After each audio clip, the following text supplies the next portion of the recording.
नमस्कार दोस्तों, स्वागत है आपका हमारे इस नए YouTube चैनल पे जिसका नाम है द शिक्षा मित्र। तो दोस्तों, आशा करते हैं आप लोग बिल्कुल अच्छे होंगे और आपकी पढ़ाई भी काफ़ी अच्छी चल रही होगी। बेसिकली अभी वीडियो बनाने का जो मेन पर्पस था वो ये था कि बिहार एसएससी द्वारा मतलब बिहार कर्मचारी चयन आयोग के द्वारा एक नई नोटिफिकेशन रिलीज की गई है जिसमें आपकी न्यू वैकेंसी है ना, न्यू वैकेंसी जो बिहार सीजीएल जिसको हम लोग कहते हैं, है ना, बिहार सीजीएल जिसको कहते हैं, है ना, बिहार सीजीएल 4 उसकी नोटिफिकेशन आई है। तो उसी के रिगार्डिंग मैं ये वीडियो बना रहा हूँ और जिसमें हम लोग इस वैकेंसी से रिलेटेड जो भी इंपॉर्टेंट इन्फॉर्मेशन है उसको हम लोग डिस्कस करने वाले हैं, ठीक है ना। तो चलिए वीडियो को स्टार्ट करते हैं। सो बेसिकली ये बीएसएससी के द्वारा, बिहार कर्मचारी चयन आयोग के द्वारा चतुर्थ स्नातक स्तरीय संयुक्त प्रतियोगिता परीक्षा का नोटिफिकेशन है जिसको हम लोग अभी डिस्कस करने वाले हैं। सबसे पहले हम बात करते हैं इसकी ऑनलाइन रजिस्ट्रेशन की, है ना, कब से इसका फॉर्म फिलिंग शुरू होगा और कब इसका लास्ट डेट है। जब हम फॉर्म फिलिंग का डेट देखते हैं तो स्टार्टिंग कब है, 18 अगस्त 2025 को शुरू हो रहा है और 17 सितंबर 2025 तक इसका जो है कि लास्ट डेट है, ठीक है ना। तो इस डेट को ध्यान में रखिएगा। तो आइए हम लोग बात करते हैं पोस्ट के बारे में, है ना, कि कौन कौन से पोस्ट है वो इस बार आई है। तो उसमें जो सबसे पहला पोस्ट है वो है आपका सहायक प्रशाखा पदाधिकारी, है ना, सहायक प्रशाखा पदाधिकारी, जिससे हम लोग एएसओ भी बोलते हैं ना, असिस्टेंट सेक्शन ऑफिसर का पोस्ट है, जो कि काफी अच्छी पोस्ट है। और यहाँ पे आपको इसका जो वेतनमान, जो इसकी जो सैलरी है वो क्या है, वो लेवल 7 का जॉब है ना, ये लेवल 7 का जॉब है जिसमें आपको 4600 ग्रेड पे, है ना, जिसमें आपको 4600 ग्रेड पे मिलता है। तो ये चीज हो गया। अगर हम इसकी एजुकेशन क्वालिफिकेशन की बात करते हैं तो ये जो है आपको इसके लिए सिर्फ और सिर्फ ग्रेजुएट होना चाहिए। इसका जो मिनिमम एजुकेशन क्वालिफिकेशन है वो क्या है, आप ग्रेजुएट होने चाहिए किसी भी यूनिवर्सिटी से, ठीक है ना, किसी भी रिकॉग्नाइज यूनिवर्सिटी से आपके पास ग्रेजुएशन की डिग्री होनी चाहिए। तो ये पहली पोस्ट है। दूसरी जो पोस्ट है वो है आपका योजना सहायक का, योजना सहायक का, जिसका भी जो ग्रेड पे वही 4600 ग्रेड पे का ही है और ये भी लेवल 7 का ही है। और इसके लिए भी जो डिग्री, जो मिनिमम एजुकेशन क्वालिफिकेशन चाहिए वो भी सिर्फ और सिर्फ ग्रेजुएशन ही चाहिए।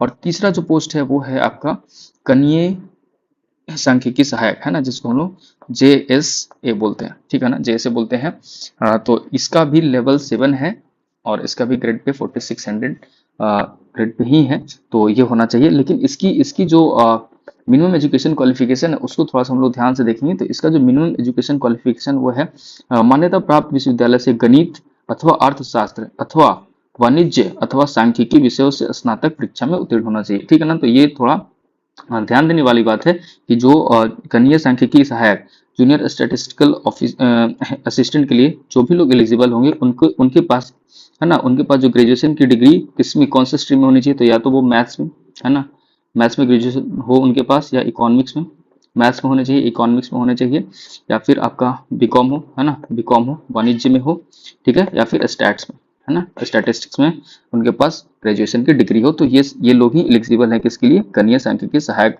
की जो पोस्ट है उसके लिए एलिजिबल है। तो ये बात ध्यान में रखिएगा। उसके बाद और कौन कौन से पोस्ट हैं, तो उसके बाद कुछ लेवल 6 का भी पोस्ट है ना, लेवल 6 यानी 4200 ग्रेड पे की भी पोस्ट है। इसके बारे में देखिए तो इसमें आपका डीईओ का है, डेटा एंट्री ऑपरेटर का भी पोस्ट है ना, डीईओ डेटा एंट्री ऑपरेटर, जो कि ग्रेड 3 का पोस्ट है। तो इसके लिए भी है। लेकिन इसके लिए जो आपका मिनिमम एजुकेशन क्वालिफिकेशन है, अगर उसको देखें तो यह है कि किसी भी मान्यता प्राप्त विद्यालय से आपके पास स्नातक के साथ साथ, है ना, ग्रेजुएशन के साथ साथ क्या होना चाहिए, आपके पास पीजीडीसीए या बीसीए या बीएससी आईटी के समकक्ष आपके पास एक डिग्री होनी चाहिए, ठीक है। तो इस चीज को थोड़ा ध्यान में रख लेंगे। जो भी डीईओ के लिए, डेटा एंट्री ऑपरेटर के लिए अप्लाई करना चाहते हैं उनके लिए ये विशेष एजुकेशन क्वालिफिकेशन है। वही इसके लिए टेक्निकल जो क्वालिफिकेशन चाहिए वो यही चीज है कि आपके पास या तो पीजीडीसीए का या फिर बीसीए या बीएससी आईटी के समकक्ष, है ना, इक्विवेलेंट कोई डिग्री होनी चाहिए। उसके बाद और जो पोस्ट है उसका नाम क्या है, तो इसमें है आपका अंकेक्षक, है ना, अंकेक्षक या अंकेक्षण निदेशालय वित्त विभाग में वैकेंसी आई है ना। और ये जो है लेवल 5 का पोस्ट है। और इसके लिए क्या क्या चाहिए, इसके लिए जो क्वालिफिकेशन चाहिए, मिनिमम एजुकेशन क्वालिफिकेशन चाहिए वो या तो वाणिज्य यानी कॉमर्स में, इकोनॉमिक्स में, स्टैटिस्टिक्स में, उसके अलावा या फिर मैथ्स में, किसी भी विषय में ग्रेजुएशन की डिग्री होनी चाहिए, है ना, किसी भी विषय में ग्रेजुएशन की डिग्री होनी चाहिए। तो इस बात को ध्यान में रखिएगा, तब आप इसके लिए अप्लाई कर सकते हो। अंकेक्षक के पोस्ट के लिए, ठीक है ना। लेकिन जो शुरू के जो 3 पोस्ट हैं कौन कौन से, पहला हो गया सहायक प्रशाखा पदाधिकारी जिसे हम लोग एएसओ बोलते हैं, है ना। इसके लिए योजना सहायक के लिए इन दो पोस्ट के लिए आपके पास सिर्फ और सिर्फ, है ना, सिर्फ और सिर्फ सिंपली एक ग्रेजुएशन की डिग्री होनी चाहिए from any recognised university throughout the country, ये चीज इसका है, ठीक है। उसके बाद एक और जो पोस्ट है वो है आपका, वो है अंकेक्षक का ही है, ठीक है। सहयोग समितियां और सहकारिता विभाग से निकाला गया है, जिसमें इसका भी जो है लेवल 5 है। और इसके लिए क्या चाहिए, तो इसके लिए जो क्वालिफिकेशन चाहिए वो है मान्यता प्राप्त विश्वविद्यालय से उत्तीर्ण स्नातक गणित अथवा वाणिज्य स्नातक, है ना। तो या तो फिर आपके पास ग्रेजुएशन, इसमें या तो आपके पास ग्रेजुएशन की डिग्री किसमें होनी चाहिए, मैथ्स में या फिर आपके पास बीकॉम होनी चाहिए, है ना। बीकॉम की डिग्री होनी चाहिए, तभी आप इसके लिए एलिजिबल हैं, ठीक है। तो ये जो पोस्ट थे उनसे रिलेटेड मिनिमम एजुकेशन क्वालिफिकेशन चाहिए उसको हमने डिस्कस किया। आगे बढ़ते हैं। अब देखिए, अब यहाँ पे वैकेंसीज दी हुई है कि कितने कितने वैकेंसीज आई हैं कौन से पोस्ट के लिए, तो उसको देखो। तो सबसे पहला जो है वो है आपका एएसओ, है ना, जो सबसे ज्यादा अट्रैक्ट करता है लोगों को। सहायक प्रशाखा पदाधिकारी, है ना, सहायक प्रशाखा पदाधिकारी। तो इसमें अगर हम देखें तो ये क्या है, ये आपका सामान्य प्रशासन विभाग, इस विभाग का नाम है जिससे ये वैकेंसी निकाली गई है। अगर इसमें हम टोटल बात करते हैं तो अनारक्षित कैटेगरी में अगर देखो तो आपके पास कितना है, इसमें टोटल वैकेंसीज अगर आप देखते हो तो 572, ठीक है ना, 572। और यहाँ पे साथ ही साथ आपको देखना होगा 35% जो हॉरिजॉन्टल रिजर्वेशन है महिलाओं के लिए, वो भी नीचे में मेंशन है, ठीक है। तो उस चीज को देखिए। तो अगर हम टोटल पोस्ट की अगर बात करते हैं तो इसमें टोटल जो पोस्ट है वो कितना है, 1064, ठीक है ना। एसओ की टोटल कितनी पोस्ट आई हैं, 1064, काफी अच्छी वैकेंसी है ना। तो इस 1064 पोस्ट है एएसओ का आया हुआ है, ठीक है। और उसका अगर आप देखोगे रिजर्वेशन के अकॉर्डिंग तो शेड्यूल कास्ट के लिए, है ना, फिर आपका अनुसूचित जनजाति के लिए, अत्यंत पिछड़ा वर्ग के लिए जो है, उसके बाद पिछड़ा वर्ग के लिए है, तो आप यहाँ पे देख सकते हैं। वही जो दूसरा पोस्ट है वो है योजना सहायिका। इसके टोटल कितने पोस्ट आए हुए हैं, तो टोटल अगर आप इसके देखो तो टोटल कितने हैं, टोटल 88 वैकेंसीज आए हुए हैं।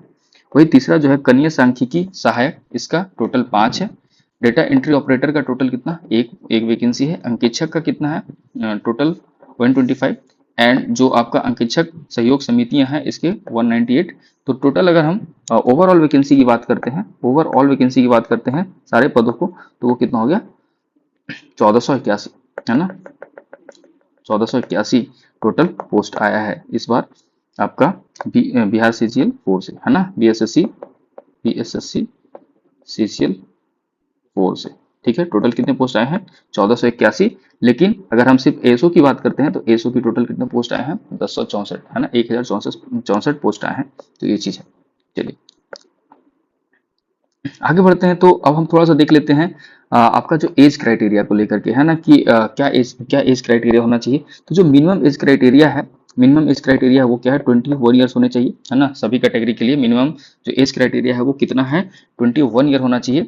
और बाकी रिजर्वेशन के अकॉर्डिंग अगर देखें तो जो अनरिजर्व कैटेगरी के मेल हैं उनके लिए कितने, 37 ईयर्स, ठीक है।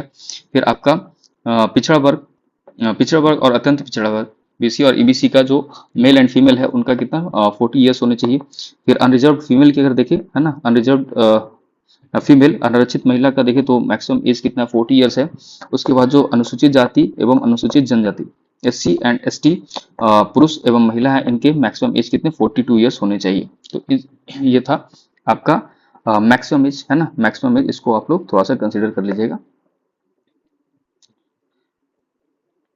उसके बाद कुछ इंपॉर्टेंट डिटेल है, जैसे आपका जो एज को वेरीफाई करने के लिए जो मैट्रिकुलेशन का जो सर्टिफिकेट होगा, है ना, या फिर उसके इक्विवेलेंट को दूसरा सर्टिफिकेट होगा, वही मान्य होगा। चलिए अब आगे हम लोग बढ़ते हैं। तो थोड़ा सा हम लोग डिस्कस कर लेते हैं एग्जाम पैटर्न को, है ना। एग्जाम पैटर्न कैसा एग्जाम पैटर्न रहेगा और किस टाइप के क्वेश्चंस पूछे जाएंगे, कितने क्वेश्चंस होंगे, कितने मार्क्स का होगा, क्या टाइम ड्यूरेशन रहेगा, इन सब चीजों को हम लोग डिस्कस कर लेते हैं, ठीक है। तो अगर हम देखें तो जो बिहार कर्मचारी चयन परीक्षा संचालन नियमावली 2010 के आलोक में अगर देखें तो ये कहा जाता है कि मिनिमम 40,000, है ना, 40,000 से ज्यादा आवेदन रहने पर प्रारंभिक परीक्षा आयोजित की जाएगी, ठीक है ना। तो ये तो ऑब्वियस है यार कि इतना ज्यादा वैकेंसी है तो 40,000 तो ऐसा हो ही नहीं सकता कि 40,000 से कम फॉर्म फिल हो टोटल, है ना। तो फॉर्म तो फिल उतना हो ही जाएगा। लेकिन यहाँ पे एक जो इन्फॉर्मेशन दिया हुआ है ये है कि जो प्रीलिम्स का एग्जाम होगा, है ना, ये बेसिकली आपका एग्जाम होगा दो दो स्टेज में, है ना, प्रीलिम्स होगा उसके बाद मेंस होगा। तो जो प्रीलिम्स का एग्जाम होगा मतलब जो प्रारंभिक परीक्षा होगा, ठीक है, उसमें से जो टोटल सिलेक्शन होगा ना, वो 5 टाइम्स, है ना, 5 टाइम्स लिया जाएगा। वैकेंसीज के 5 टाइम्स है उसको मुख्य परीक्षा के लिए लिया जाएगा, है ना, मुख्य परीक्षा में उनको बुलाया जाएगा। ये चीज ध्यान में रखिएगा। अब देखते हैं कि जो प्रारंभिक परीक्षा होगा वो कैसा होगा। तो जो इसका जो प्रारंभिक परीक्षा मतलब जो इसका प्रीलिम्स होगा, प्रीलिम्स क्या होगा, सिंगल एग्जाम होगा। प्रीलिम्स में क्या होगा, एक सिंगल एग्जाम होगा, है ना, जनरल नॉलेज का पेपर होगा, जनरल नॉलेज, है ना, जनरल नॉलेज का पेपर होगा, एक ही पेपर होगा। प्रीलिम्स में जनरल नॉलेज का एक पेपर होगा, ठीक है। अब उसमें क्या क्या पूछेगा, तो उसमें आप देख लो, उसमें आपका सामान्य अध्ययन, है ना, जनरल स्टडीज हो गया, सामान्य अध्ययन हो गया, उसके बाद सामान्य विज्ञान, जनरल साइंस हो गया, एंड मैथ्स होंगी, ठीक है। उसके अलावा उसमें क्या है, मानसिक क्षमता, मतलब आपका जो लॉजिकल रीजनिंग, है ना, तो रीजनिंग एंड मेंटल एबिलिटी वाला होगा। तो कुल मिलाकर के देखे तो आपका इसमें जीके जीएस, है ना, क्या क्या पूछ रहा है, जीके जीएस, ठीक है। उसके बाद साइंस, जिसको हम लोग जनरल साइंस कहते हैं, उसके बाद maths, maths and fourth reasoning, है ना, रीजनिंग। तो ये इसका सिलेबस है। अगर हम देखें टोटल कितने मार्क्स का एग्जाम होगा, तो टोटल जो है आपके टोटल 150 क्वेश्चन होंगे। टोटल कितने क्वेश्चन होंगे, टोटल 150 क्वेश्चन होंगे, टोटल 150 क्वेश्चन होंगे, और एक क्वेश्चन 4 नंबर का होगा। तो कुल मिला करके आपका जो एग्जाम होगा वो 600 नंबर का होगा, ना, 600 नंबर का होगा। नेगेटिव मार्किंग की अगर बात करते हैं तो कितना होगा, तो 1 मार्क्स आपका कटेगा एक गलत आंसर पे, ठीक है ना, एक रॉन्ग आंसर पे आपको एक मार्क्स डिडक्ट हो जाएगा। और टोटल जो ड्यूरेशन है एग्जाम का जो टोटल ड्यूरेशन है वो कितना है, 2 hours and 50, है ना, 15 मिनट, 2 घंटा 15 मिनट, ठीक है, 2 घंटा 15 मिनट है एग्जाम का ड्यूरेशन है। तो टाइम अच्छा खासा रहेगा इसमें। कोई वो एसएससी सीजीएल वाली बात नहीं रहेगी कि 100 क्वेश्चन करने हैं 60 मिनट में, ठीक है ना, इसमें अच्छा खासा समय रहेगा। तो ये था फिल्म से रिलेटेड कुछ जानकारी। अब इसमें एक इंपॉर्टेंट पॉइंट मेंशन किया हुआ है जिसको आप देख सकते हैं। ये जो एग्जाम होगा ना वो कैसा कैसा होता है, ये जो प्रारंभिक एग्जाम होगा वो पुस्तक सहित ली जाएगी। अब आपको लग रहा होगा कि अरे कैसा एग्जाम है जिसमें किताब ले जाया जाएगा, तो उसके पीछे भी क्राइटेरिया, ऐसा नहीं है कि आप लुसेंट उठा के लेकर के चले गए या फिर कोई भी ऐसा गाइड बुक लेकर के चले गए, वैसा नहीं कर सकते। आप प्रत्येक खंड के लिए एक किताब ले जा सकते हैं, है ना। प्रत्येक खंड मतलब क्या, 3 खंड इसमें है, तो इसमें आपका हो गया एक समान अध्ययन का एक खंड हो गया, है ना। तो आप समान अध्ययन के लिए कोई एक किताब ले जा सकते हैं, एक किताब आप गणित के लिए ले जा सकते हैं, और एक किताब है वो आप विज्ञान के लिए ले जा सकते हैं, ठीक है ना, ऐसा है। लेकिन उसमें कौन सी पुस्तक को ले जा सकते हैं, तो उसमें आप एनसीईआरटी, बीएसईबी और आईसीएसई, है ना, एवं अन्य बोर्ड के टेक्स्ट बुक ही मान्य होंगे। ऐसा नहीं है कि आप कोई लुसेंट लेके चले गए या कोई दूसरे टीचर का मैथ्स का किताब लेकर के चले गए, है ना, या फिर किसी कोचिंग की नोट्स लेकर के चले गए, ऐसा आपको नहीं करना है। आप कोई भी एक एनसीईआरटी या बीएसईबी, है ना, या फिर आईसीएसई या किसी दूसरे स्टेट बोर्ड का आप बुक लेकर के जा सकते हैं। सारे सेक्शन के लिए एक आप जनरल स्टडीज के लिए ले जा सकते हो, एक आप मैथ्स के लिए ले जा सकते हो, है ना, मैथ्स रीजनिंग के लिए, और एक जो है आपका सामान्य विज्ञान साइंस के लिए ले जा सकते हो। ये चीज आपको ध्यान में रखना हो, ठीक है। अब देखते हैं कि मेंस जो प्रीलिम्स होगा, है ना, जो आपका प्रीलिम्स होगा, प्रारंभिक जो परीक्षा होगी, उसके सिलेबस को थोड़ा सा और डिटेल में दिया हुआ है। तो देखिए पहला जो समान अध्ययन है, तो उसमें उसमें क्या क्या बातें करी गई हैं। तो इसमें कहा गया है कि जो आपके आसपास के वातावरण में जो सामान्य जानकारी है ना, जो आपके आसपास के वातावरण में जो आप डेली चीजें देखते हो, तो आपका होगा जनरल अवेयरनेस, है ना, जनरल जनरल अवेयरनेस से रिलेटेड आपके पास आपके क्वेश्चन होंगे, ठीक है। वर्तमान घटनाओं और दिन प्रतिदिन की घटनाओं के सूक्ष्म अवलोकन, तो वही करंट अफेयर्स वगैरह की जो चीजें हैं उसको यहाँ पे मेंशन किया गया है। जो आपका जनरल स्टडीज होगा वहां से इसके क्वेश्चंस आएंगे। अगर आप चाहेंगे तो हम इस पे और डिटेल बना सकते हैं वीडियो सिलेबस को लेकर के, ठीक है।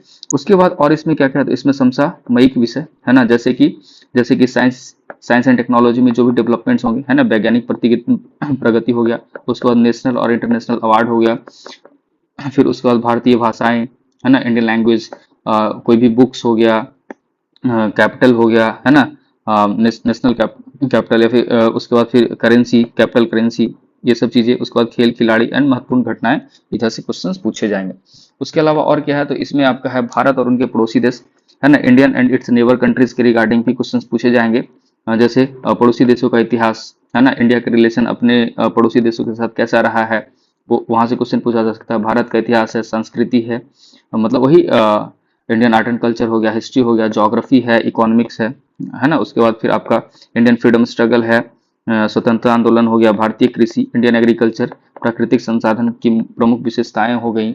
उसके बाद फिर भारत का संविधान, पॉलिटी यहाँ से स्टार्ट हो गया, ठीक है ना। फिर राज्य व्यवस्था, देश की राजनीतिक प्रणाली, पंचायती राज, उसके बाद फिर सामुदायिक विकास, पंचवर्षीय योजना एवं राष्ट्रीय आंदोलन में बिहार की योगदान। ठीक है, तो कुल मिलाकर के आप देखें तो ये जो पूरा स्टैटिक सेक्शन है ना आपका, जिसमें जिसमें आपका कोर जो जीएस का कोर आता है, जैसे जिसमें आपका हिस्ट्री हो गया, है ना, हिस्ट्री हो गया, ज्योग्राफी हो गया, पॉलिटी हो गया, इकोनॉमी हो गया, ये क्या है, ये जो है जीएस का कोर है, जनरल स्टडीज का कोर है। तो आपको यहाँ से इसको प्रिपेयर करना होगा, क्योंकि स्टैटिक क्वेश्चंस आपके यहाँ से आने हैं। ठीक है, ये चीज हो गई। दूसरा जो है वो क्या है, दूसरा है वो है आपका समान विज्ञान एवं गणित। दूसरा क्या है, समान विज्ञान एवं गणित। अब इसमें कहता है कि मैट्रिक स्तर तक के क्वेश्चंस आएंगे, है ना, अप टू 10th तक का आपसे साइंस और मैथ्स पूछने वाला है। अब जब समान विज्ञान की बात करता है, मतलब जनरल साइंस, तो इसमें क्या क्या है, इसमें आपके फिजिक्स, केमिस्ट्री एंड बायो से क्वेश्चंस आएंगे, है ना, फिजिक्स, केमिस्ट्री एंड बायो से क्वेश्चन आएंगे। भूगोल को यहाँ मेंशन किया हुआ है, हालांकि ये जो है आपका जनरल स्टडीज वाला ही पार्ट है। ठीक है, उसके अलावा जो मैथ्स का सिलेबस है, तो मैथ्स में क्या क्या पूछेगा, तो इसमें आपका हो गया संख्या पद्धति, है ना, नंबर सिस्टम हो गया। उसके बाद फिर पूर्ण संख्याओं का अभिकलन हो गया, दशमलव और भिन्न हो गया, संख्याओं के बीच परस्पर संबंध हो गया, मूलभूत अंक गणितीय संक्रियाएं, प्रतिशत, अनुपात, समानुपात, औसत, ब्याज, लाभ और हानि। तो ये सब क्या है, मैथ्स का सिलेबस है। और अगर हम रीजनिंग की बात करते हैं, तो इसमें आपका है मानसिक क्षमता जांच। इसमें देखिए, इसमें बेसिकली क्या क्या है, तो इसका जो सिलेबस दिया हुआ वो है, जैसे सादृश्य हो गया, समानता हो गया, भिन्नता हो गया, है ना। अगर इसको हम लोग यहाँ पे मेंशन किया हुआ है, यहाँ पे आप देख सकते हैं। देखिए, जो आपका मैथ्स का सिलेबस है वो बेसिकली ये है। यहाँ पे मैथ्स में क्या क्या करना है आपको, तो इसमें आपका परसेंटेज हो गया, प्रॉफिट लॉस हो गया, लाभ हानि हो गया, एसआईसीआई हो गया, है ना, साधारण चक्रवृद्धि ब्याज हो गया, रेशियो एंड प्रोपोर्शन करना होगा आपको। उसके बाद टाइम, स्पीड एंड डिस्टेंस करना होगा, समय, चाल और दूरी हो गया। उसके बाद क्या है, टाइम एंड वर्क है। उसके बाद क्या है, एवरेज है। उसके बाद एलसीएम एंड एचसीएफ है, लघुत्तम समवर्त और महत्तम समवर्त करना होगा। नंबर सिस्टम है, मेंसुरेशन है एंड सिंप्लीफिकेशन है। तो ये जो सिलेबस है मैथ्स का, इसको आपको कवर अप करना होगा। वही अगर हम रीजनिंग की बात करें, तो रीजनिंग में आपसे क्या पूछ रहा है, समानता, जिसको एनालॉजी बोलते हैं, क्लासिफिकेशन हो गया, मतलब वर्गीकरण हो गया, सीरीज के क्वेश्चंस आपसे पूछे जाएंगे, जैसे नंबर सीरीज हो गया, अल्फाबेटिकल सीरीज हो गया, है ना, श्रृंखला से सवाल आएंगे। कोडिंग डिकोडिंग से सवाल तो जरूर ही आएगा, बहुत ही फेवरेट टॉपिक है। उसके बाद जो ब्लड रिलेशन है उससे क्वेश्चंस आएंगे। उसके बाद डायरेक्शन सेंस हो गया, वेन डायग्राम हो गया, सिलोजिज्म हो गया, है ना, निगमन जिसको बोलते हैं, स्टेटमेंट एंड कंक्लूजन हो गया। उसके बाद फिर जो मिसिंग नंबर है, इधर से क्वेश्चन आएगा। तो ये आपका मैथ्स एंड रीजनिंग वाला सेक्शन है, उसका ये सिलेबस है, आपको ये सारे टॉपिक्स पे कमांड करना होगा। ठीक है, तो ये चीज हो गया। तो आई होप आपको जो प्रीलिम्स का सिलेबस है, पीटी का जो सिलेबस है ना, वो आपको क्लियर हो गया होगा। अब आइए बढ़ते हैं मेंस की ओर। ठीक है, अब मेंस का एग्जाम पैटर्न क्या होगा, तो जब हम मेंस की बात कर रहे हैं ना, तो इसमें मेंस में 2 पेपर होगा, मेंस में 2 पेपर होंगे, है ना। मेंस में क्या होगा, 2 पेपर होगा, मेंस में 2 पेपर होगा। ठीक है, अब जो पहला पेपर होगा ना, वो किसका होगा, वो सामान्य हिंदी का होगा। पहला जो पेपर होगा वो जनरल हिंदी का होगा, जो कैसा होगा, जो जो आपका क्या है, क्वालिफाइंग नेचर का होगा, है ना। सो और इसमें आपको कितने, इसमें आपको 30% से अधिक, है ना, 30% से अधिक मार्क्स लाना होगा। जो लोग इसमें 30% से अधिक मार्क्स लेकर के आएंगे, उन्हीं का जो सेकंड पेपर है ना, वो इवेलुएट किया जाएगा। मतलब इसको लाइटली नहीं लेने का है ना। अगर आप मान लो बहुत अच्छा आपका जो सेकंड पेपर हुआ, जो मेंस में जो आपका सेकंड पेपर हुआ, मान लो उसमें आपने बहुत अच्छा परफॉर्म किया, लेकिन हिंदी में अगर आपने 30% से कम मार्क्स लाया, तो आपका जो सेकंड पेपर है वो इवेल्युएट ही नहीं होगा, है ना। तो जो सेकंड पेपर, मेरिट तो सेकंड पेपर से बनना है, लेकिन आपका जो हिंदी है वो क्या है, पहले आपकी हिंदी की जो आंसर की है उसको जो हिंदी वाली जो आपका आंसर शीट होगा उसको इवेल्युएट किया जाएगा, और उसमें जो क्वालिफाई करेंगे उन्हीं का पेपर 2 इवेल्युएट किया जाएगा। ठीक है ना, ये चीज़ है। तो बाकी जो दूसरा है, दूसरा पेपर इसमें होगा, वो क्या होगा, वो होगा इसमें आपका क्या क्या होगा, उसका सिलेबस यहाँ पे मेंशन किया हुआ है। इसमें आपका जनरल स्टडीज होगा, ठीक है, जनरल स्टडीज होगा, समान अध्ययन, उसके बाद समान विज्ञान एवं गणित, और तीसरा क्या है, मानसिक क्षमता एवं जांच, मतलब वही reasoning and mental ability, comprehension, logic, reasoning and mental ability. तो ये जो है आपका मेंस का सिलेबस है। तो आपका जो फाइनल लिस्ट में फाइनल लिस्ट में आप जाएंगे, आप एएसओ बनने वाले हैं या नहीं बनने वाले हैं, वो कौन डिटरमाइन करने वाला है, वो आपको ये जो है वही डिटरमाइन करने वाले हैं। ये आपको प्रीलिम्स में भी कॉमन है और मेंस में भी कॉमन है, लेकिन मेंस में एक एक्स्ट्रा पेपर है जनरल हिंदी का, जिसको आप लाइटली नहीं ले सकते, क्योंकि इसमें पास होना बेहद जरूरी है ना, इसमें पास होना बेहद जरूरी है, इसमें 30% मार्क्स लाने ही लाने। ठीक है, अब देखिए क्वालिफाइंग मार्क्स से रिलेटेड अगर कुछ इन्फॉर्मेशन उसको देखते हैं, तो मिनिमम क्वालिफाइंग मार्क्स है ना। अब देखिए एक बात यहाँ पे कई बार कंफ्यूजन होता है लोगों को कि मिनिमम क्वालिफाइंग मार्क्स को कई बार लगता है कि इसी से हमारा रिजल्ट होगा, तो ऐसे नहीं है ना। यहाँ पे मेंशन किया गया है कि आपको कम से कम इतने मार्क्स तो लाने ही लाने हैं, है ना। आपको जैसे 100 नंबर का पेपर हो रहा है, तो आप अगर जनरल कैटेगरी से हो तो आपको 40 मार्क्स लाने ही लाने हैं, ठीक है ना, मिनिमम क्वालिफाइंग मार्क्स। बट इससे ये नहीं हुआ कि अगर 40 नंबर ले आए तो हमारी जॉब लग जाएगी, हमारा रिजल्ट है, ऐसा बिल्कुल नहीं है, बाद में मेरिट लगता है, ठीक है। तो जो यूआर है उनके लिए मिनिमम क्वालिफाइंग मार्क्स कितना 40% का, ठीक है। पिछड़ा वर्ग उनके लिए कितना है, बैकवर्ड क्लास के लिए आपको 36.5% है। उसके बाद फिर जो अति पिछड़ा वर्ग है ना, एक्सट्रीमली बैकवर्ड क्लास है, उसके लिए 34% है। उसके बाद अनुसूचित जाति जनजाति के लिए 32%, और फीमेल्स के लिए कितना है 32% है, एंड दिव्यांग के लिए कितना है 32%। तो इस चीज को ध्यान में रखिएगा। नेक्स्ट जो इंफॉर्मेशन है वो है आपका परीक्षा शुल्क से रिलेटेड। तो इसमें जो भी यूआर से बिलोंग करते हैं, ठीक है, यूआर हो गया और बीसी ईबीसी, इन सभी के लिए कितना है, इन सभी के लिए 540 रुपीज है। बाकी सभी लोग देख लीजिए, अनुसूचित जाति अनुसूचित जनजाति के लिए कितना है 135 रुपये, और सभी श्रेणी के दिव्यांग जितने भी दिव्यांग है उनके लिए कितना है, उनके लिए 135 रुपये है, और महिलाओं के लिए भी कितना है 135 रुपये है। और ये सिर्फ बिहार के अस्थायी निवासियों के लिए ही है, एंड बिहार राज्य के बाहर के सभी श्रेणी के अभ्यर्थी और पुरुष के लिए कितना है 540 रुपये, ठीक है। तो इनको बिकॉज जो भी बिहार से बाहर के होंगे they all will be treated equivalent to unreserved category, ठीक है। तो इसलिए अब ये चीज हो गया। अगला जो एक इम्पॉर्टेंट इन्फॉर्मेशन आपके साथ डिस्कस करना है वो है